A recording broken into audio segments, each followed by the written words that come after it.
J.D. Vance is making his way through the main floor. Sorry, Mr. Paxton, but here he is, J.D. Vance, everybody. He is the selection as vice president for Donald Trump. He's meeting a lot of folks. Obviously, a very big day for J.D. Vance, a big day for the Trump campaign as well. What do you make of the pick?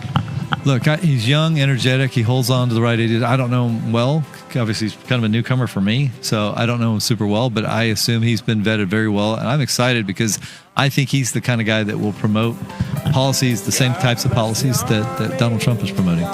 You know, this has been an interesting pick. I'm on the record. Unfortunately, I've got to admit that I didn't think he was going to be the pick, so I was wrong there. Apparently, I have no clue. Is that a first time for you? Wrong? Is that yeah, first exactly. time? You know, I mean, everybody has their day, right? I thought Taylor Swift would never make it, and look at me. I'm the biggest idiot on the couch right now. You both have surprised me. But I think it's an interesting pick, and it says to me that President Trump wasn't trying to go more center, that he's all in on America first, and that he's not trying to appease anyone. He is all in on his platform, and so I think it's a bold move, and I'm looking forward to see what comes of it. Yeah. Go ahead, sir. No, I agree. I think I'm excited. Even though I don't know him super well, I do think he's got that energy, that youth, and we're going to need. I mean, look, we almost lost President Trump with the assassination. You're going to have somebody that's ready to go, because you never know what can happen when you're president. Okay, we never know what happens in an election. We'll keep an eye on that as well. We'll let that play out, double box that.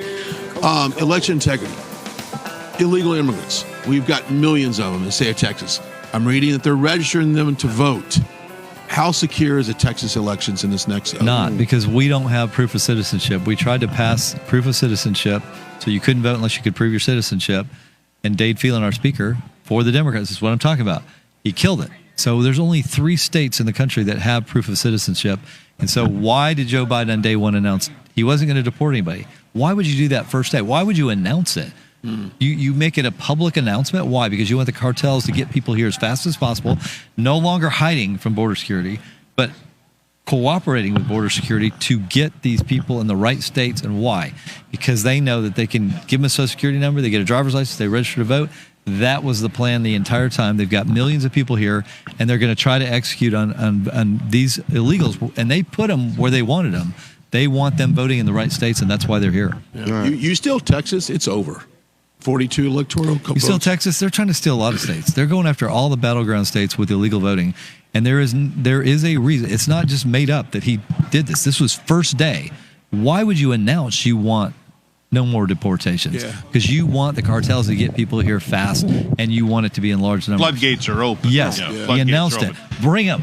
Right, and then the idea that Texas cannot enforce immigration law on its own, or any other state for that matter. We've tried. Right, I understand. And we're trying. That. And you should try, because I believe you should have the right as a sovereign state to say, you came here illegally, you need to go. Absolutely. There's no way that our founders, or I can't imagine any state having this agreement with the federal government that they agree to protect us from other countries, illegal immigrants, and then they decide not to do it, and then these states are in a position where, well, now we can't protect ourselves. There's no way that the founders of Texas would have said, if the federal government's not going to protect us, we're not going to protect ourselves. We would have never joined the union, nor would any other state. So I'm curious. President Trump, J.D. Vance are elected.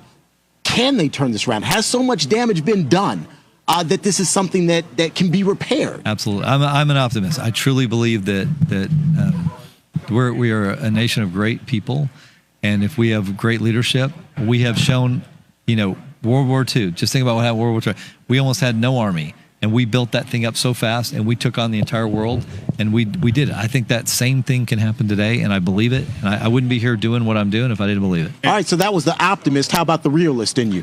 No, the realist says, we got to go fight. It doesn't always look good. They've got a lot of advantages. They're not limited by the same things we are. They're not limited by the truth, the law, or decency, and we are. And so they have a lot of tools.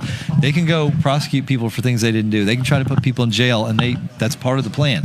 We don't do those things. So we are at a disadvantage because we don't have the same tools that they have. They can go lie about people and destroy their lives.